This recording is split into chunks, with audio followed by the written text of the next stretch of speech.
2012년도에 개봉되었던 영화 레 미제라블을 보신 분이 계실 겁니다. 레 미제라블은 불쌍한 사람들, 비참한 사람들이란 뜻의 프랑스 말이죠. 아마 어렸을 적에 장발장이라는 제목으로 책을 읽으신 분도 꽤 많이 계실 겁니다. 원작 소설은 상당히 긴 분량으로 지어진 책입니다. 저는 이 소설을 읽지는 못했고 영화로 만들어진 걸 보았습니다. 오늘은 그 책의 이야기를 좀 소개하면서 용서하시는 하나님에 대해 말씀을 전하고자 합니다. 이 작품엔 여러 인물들이 등장하지만 그 중에 주인공격인 장발장과 자베르라는 인물을 빼놓을 수가 없습니다. 먼저 자베르라는 인물을 말씀드리면 이렇습니다. 이 사람의 직업은 형사입니다. 아주 냉철하죠. 법과 질서는 무조건 지켜야 하는 것, 법과 질서야말로 인간이 따라야 할 최우선의 원칙이라는 신념을 갖고 있는 사람입니다. 그에게 있어서 법을 지키는 자는 곧 선이고 법을 어기는 자는 곧 악입니다. 그런 자베르에게 장발장은 악에 속한 사람이죠. 장발장은 굶주린 조카를 위해 빵 한 조각을 훔친 죄로 19년을 감옥에서 지냅니다. 24601 장발장의 수감 번호이죠. 그렇게 24601로 19년의 세월을 다 채우고 그는 마침내 출소합니다. 그러나 아무도 그런 그를 받아주지를 않습니다. 그러던 중에 단 한 사람, 미리엘 주교가 장발장을 받아주죠. 장발장이 전과자라는 걸 알면서도 그를 믿어줍니다. 그러나 장발장은 주교의 집에 있는 은식기를 훔치고 달아납니다. 하지만 곧 경찰에 잡혀 끌려오죠. 그러자 미레엘 주교는 이렇게 말합니다. 그건 내가 그에게 준 것이요. 그런데 자네, 장발장 자네, 내가 그대에게 준 이 은촛대는 왜 가지고 가지 않았는가?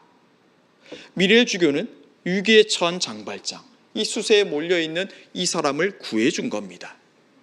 주교의 이 말 한마디로 장발장의 인생은 완전히 바뀝니다. 장발장은 그 인생 처음으로 무조건적인 사랑이라는 걸 경험하죠.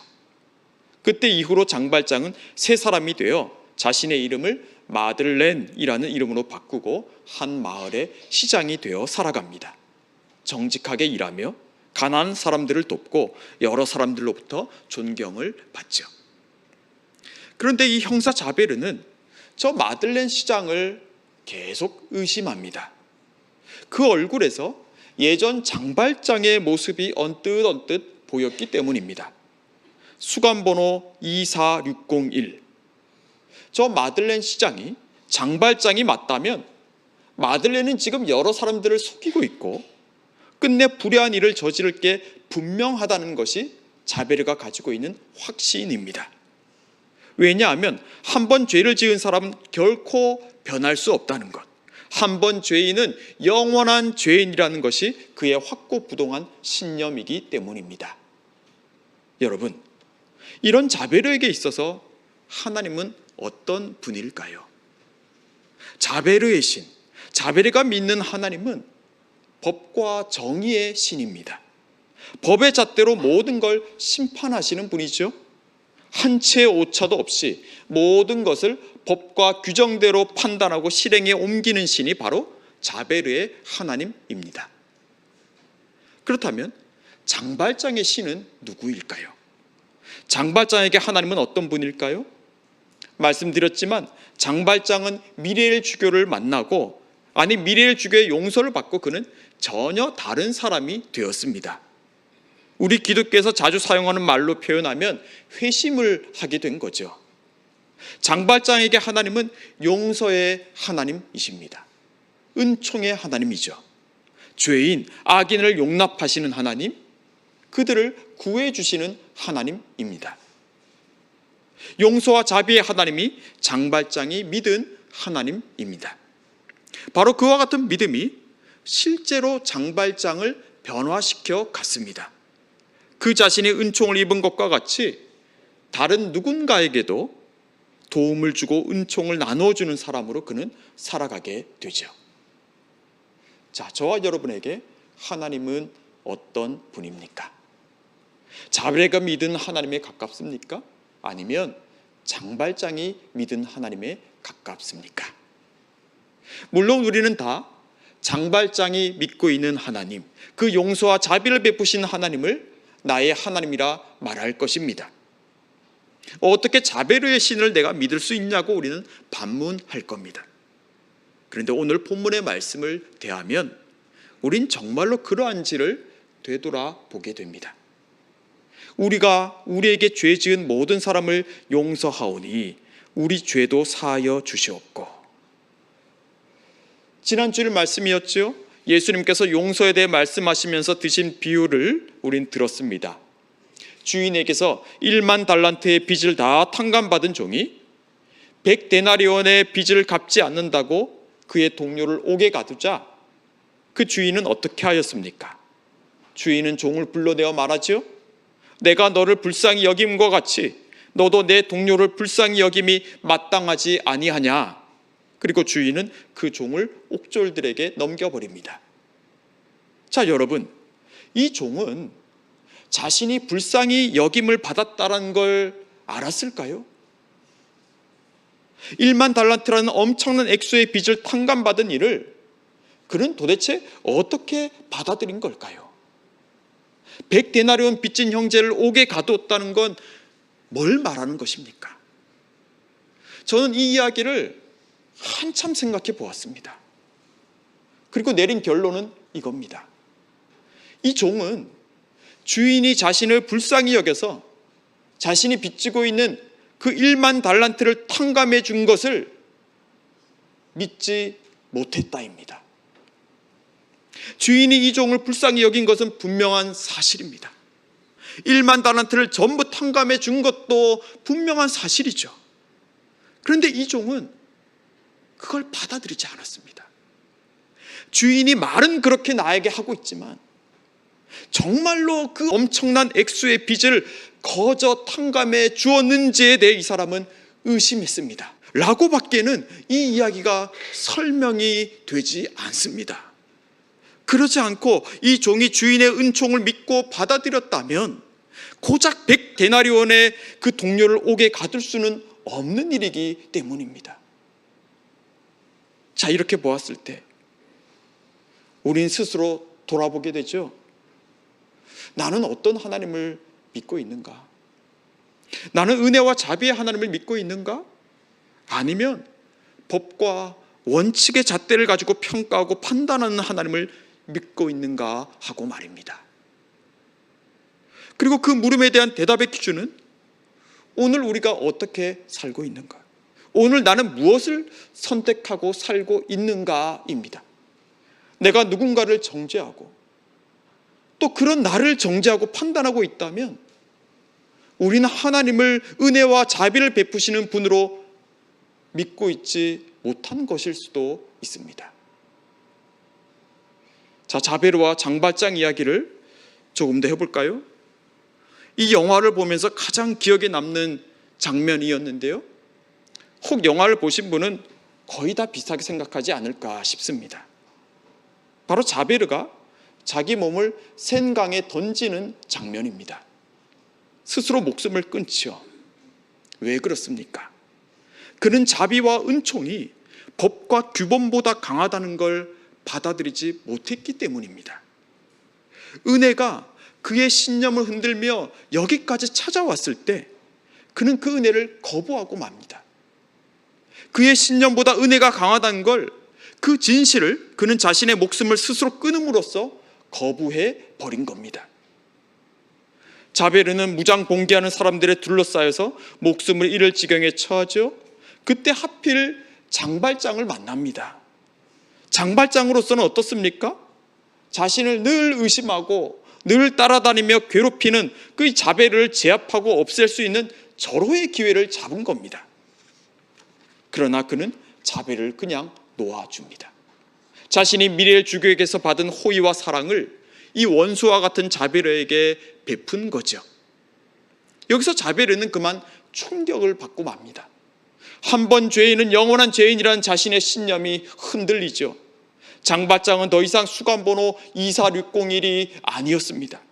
장발장은 마들렌 시장으로 변장하여 사람들을 속이는 불의한 인간이 아니었습니다. 장발장은 변장한 것이 아니라 변화한 것이었습니다. 법의 잣대로 율법으로는 도무지 이해가 안 되고 설명할 수 없는 일이 그에게 일어난 것입니다.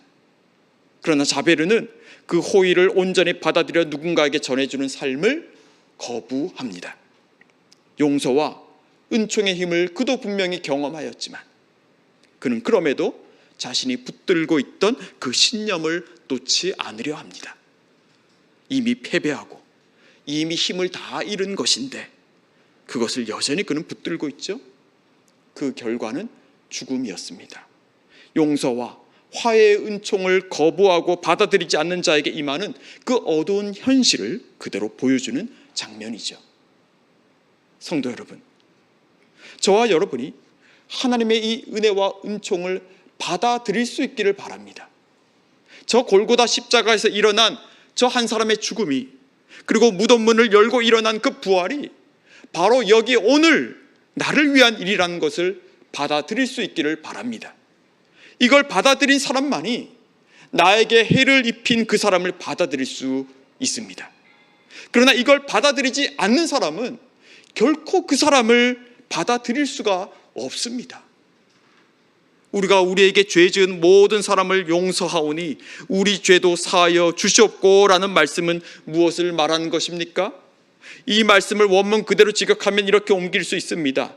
우리에게 우리의 죄를 용서하여 주십시오. 그와 같이 우리도 우리에게 빚을 지은 사람들을 용서하겠습니다 입니다. 좀 다르게 다가오지요? 우리가 갖고 있는 성경을 보면 마치 우리가 먼저 누군가를 용서해야지만 하나님께서 우리를 용서하시는 것처럼 들리지만, 그렇게 되면 어떻습니까? 하나님의 용서는 은혜가 아니죠. 그저 그렇게 되면 거래가 되고 맙니다. 원문을 보면 그게 아닙니다. 우리의 죄를 용서해 주십시오. 우리도 우리에게 빚을 지은 사람을 용서하겠습니다 입니다. 여러분, 그러면 한 가지 여러분께 질문을 드리겠습니다. 우리의 죄를 용서해 주십시오라고 기도할 수 있는 그 사람은 어떤 사람일까요?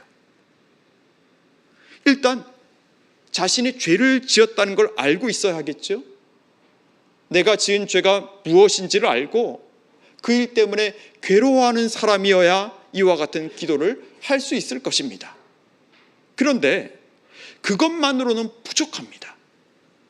이와 같이 기도할 수 있으려면 한 가지 더 중요한 요건이 필요합니다. 그건 바로 하나님이 나를 용서하시는 분이라는 그 믿음을 내가 가지고 있어야 한다는 것입니다. 하나님이 1만 달란트라는 그 엄청난 빚까지 탕감해 주시는 분, 나를 진정 불쌍히 여기는 분임을 믿는 사람이어야 이와 같이 기도할 수 있습니다. 그렇지 않으면 어떻게 됩니까? 자베르의 운명으로 살아가게 되는 겁니다. 하나님을 믿기는 믿는데 전혀 다른 하나님을 믿고 있는 거죠. 은혜와 자비가 아니라 심판자 하나님을 믿고 있으니까 이 사람은 다른 사람뿐 아니라 나 자신의 죄에 대해서도 해결할 도리가 없는 겁니다. 결국 그런 사람은 죽임을 당할 수밖에 없습니다. 우리는 그 길을 가서는 안 됩니다. 세상을 그렇게 가지 않도록 하시려고, 세상을 그처럼 사랑하시기에 하나님은 독생자를 주시지 않았습니까? 어떤 사람이 멸망하지 않고 영생을 얻는다 하셨습니까? 누굽니까? 이는 그를 믿는 자마다입니다. 그를 믿는 자마다입니다.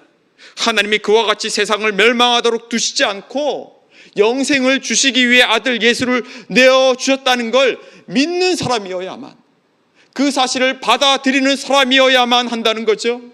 내가 너를 불쌍히 여겨 1만 달란트를 탕감해서 놓아준 것을 받아들이느냐의 문제라는 것입니다. 하나님의 용서하심에 대해 또 한 가지 여러분께 말씀드릴 게 있습니다. 그건 하나님은 우리가 고백하기 전에 우리를 용서하신다는 것입니다.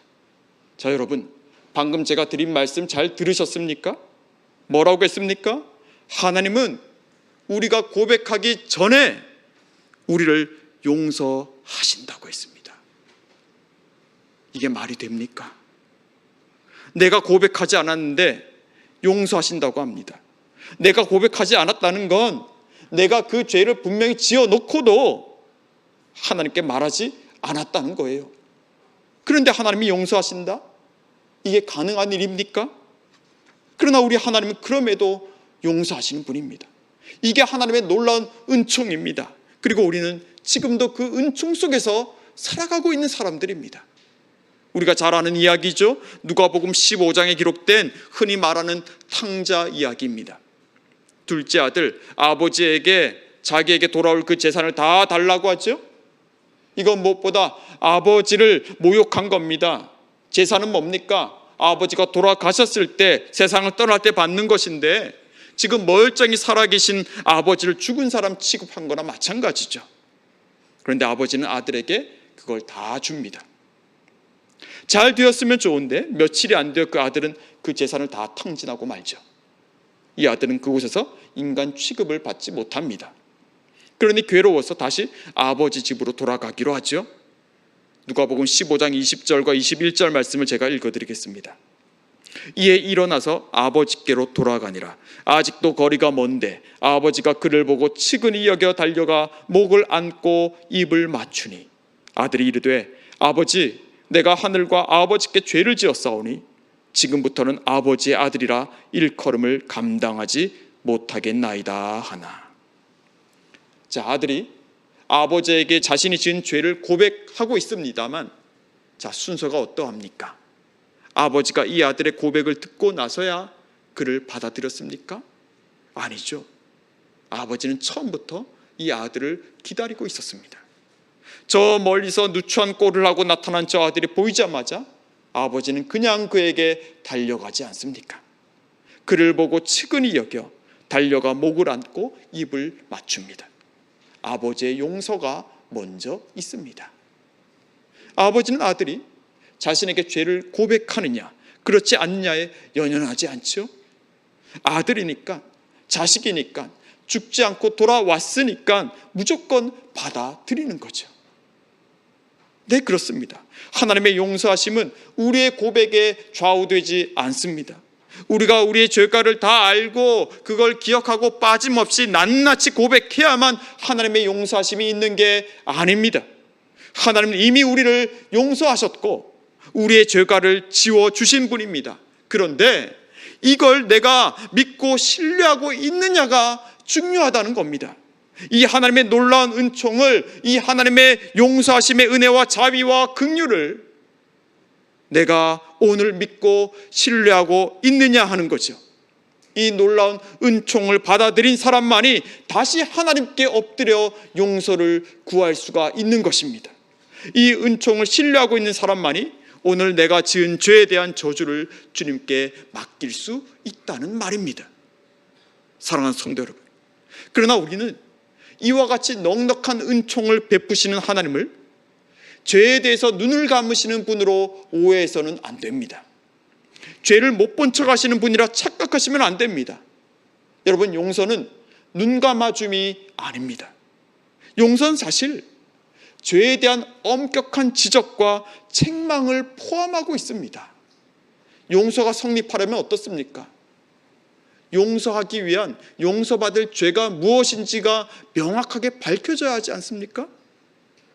무엇이 죄인지에 대한 뼈아픈 지적이 있어야 합니다. 그런 후에 그 죄를 덮어주는 것이 용서를 완성하는 거죠. 우리 죄도 사하여 주시옵고라는 기도가 필요한 이유가 바로 여기에 있습니다. 우리가 하나님의 용서를 믿고 신뢰한다면 우리는 오늘 우리 자신이 지은 죄를 정직하게 또 두렵고 떨리는 마음으로 주님 앞에 고백하며 다시 용서를 구해야 합니다. 혹자는 이렇게 말합니다. 어차피 하나님이 다 용서하셨는데, 다 용서해 주실 건데 왜 또 용서를 구하냐고 합니다. 회개가 왜 필요하냐고 합니다. 아니요, 여러분, 그렇지 않습니다. 우리가 은혜로 하나님의 용서를 받았다면, 그래서 하나님께 내가 특별한 사람으로 용납받고 살고 있다면 우린 그 은혜에 감사로 응답하며 살아가야 하죠. 하지만 뜻하지 않게 혹은 의도적으로 우리는 죄를 짓기도 합니다. 그럴 때 우리는 그런 우리의 모습을 보고 계시는 하나님을 떠올려야 합니다. 물론 하나님은 우리가 지은 죄 그대로 심판하시며 정죄하는 분은 아닙니다. 그러나 죄를 짓고 자신과 또 하나님을 속이는 자식을 보고 있는 그 부모의 심정을 헤아리며 그분께 우리는 용서를 구해야 합니다. 이 회개는 우리가 용서받은 자라는 믿음을 더 견고하게 해줄 겁니다. 그리고 하나님의 은총이 싸구려가 아니라 값비싼 은총이라는 걸 선언하는 것이나 마찬가지입니다. 하나님 아버지의 마음을 헤아리며 용서를 구하는 것이기에, 그 관계를 소중히 지켜나가는 것이기에 이렇게 기도함으로써 우리는 하나님을 나의 아버지로 더 믿고 신뢰하며 살아갈 수가 있는 거죠. 사랑하는 성도 여러분, 다시 한번 말씀드리지만 하나님의 용서하심을 받아들이십시오. 그리고 그것을 받아들이셨다면 우리는 이미 주님 안에서 새로운 피조물입니다. 하나님께서 여러분 안에 살고 계십니다. 주의 성령께서 여기 용서받은 죄인을 통해서 하나님의 일들을 행하실 것입니다. 무엇 때문에 후회하고 있고, 여러분 무엇 때문에 두려워하고 있고, 왜 누군가를 정죄하고 있고, 그리고 왜 그런 나를 정죄하고 있습니까? 지금 나는 어디를 향해 가려고 하고 있습니까? 하나님의 용서에 그 깊고 넓은 은총을 신뢰하십시오. 이미 저와 여러분은 죄에 대하여 죽은 사람들입니다. 그리고 다시 살아나신 그분 안에서 우리는 새 생명을 입었고, 너희는 새 생명 가운데서 행하라고 하시는 게 우리를 살리신 그분의 뜻입니다. 이걸 받아들이지 않으면 우리는 자베르의 길을 가게 될 것입니다. 그 길을 가서는 안 됩니다. 가룟 유다가 끝내 선택한 그 길을 여러분 가지 마십시오. 어리석고 염치가 없어 보여도 우리는 저 장발장이 걸었던 그 길을 향해 나아가야 합니다. 나는 예수를 모른다고, 나와 예수는 아무 상관이 없다고 했지만, 네가 나를 사랑하느냐라고 했던 그 물음에 끝내 그렇습니다, 내가 주님을 사랑하는 줄 주님께서 아십니다라고 대답한 베드로의 그 길을 우리 또한 걸어 나아가야 합니다. 지금이라도 말입니다. 이와 같이 너희도 너희 자신을 죄에 대하여는 죽은 자요, 그리스도 예수 안에서 하나님께 대하여는 살아있는 자로 여길지어다 라고 우리 하나님은 말씀하셨습니다. 죄에 대하여는 너희가 죽은 자요, 그리스도 예수 안에서 하나님께 대하여 너희는 살아있다고 주님은 선언하고 선포하셨습니다. 성도 여러분, 이 하나님의 선포를 나를 향한 하나님의 약속으로 받아들이실 수 있기를 바랍니다. 그렇게 여기실 수 있기를 바랍니다. 하나님의 이 놀라운 용납하심의 은총을 용납하는 것이야말로 우리가 믿는 믿음의 내용이요, 우리의 유일한 구원의 조건이며, 바로 그것이 우리에게 해를 입힌 그 누군가를 용서할 수 있는 근거가 되기 때문입니다. 기도하겠습니다. 하나님, 주님의 용서하심은 우리를 죄의 저주를 피하게 하는 것으로 그치지 않고 우리를 전혀 다른 사람으로 만들어 갑니다. 우리를 계속해서 변화시켜가는 그 은총의 역사가 지금도 여기 우리 안에서 이루어지고 있음을 고백합니다. 주님, 우리는 아직도 그 용서의 은총을 다 알지 못하고 때로는 받아들이지를 못합니다. 주님, 우리의 믿음을 도와주십시오. 주님이 주신 용서를 우리가 받아들이게 해주십시오. 그 은총 안에서 우리를 죽이려 하던 죽음의 세력이 이미 죽었음을 선포하게 해주십시오. 그리고 부활의 영으로 충만하여 우리를 살리신 하나님의 은총을 전하고 나누는 장발장, 베드로, 사도 바울의 삶을 선택할 수 있게 해주십시오. 예수님 이름으로 기도합니다. 아멘.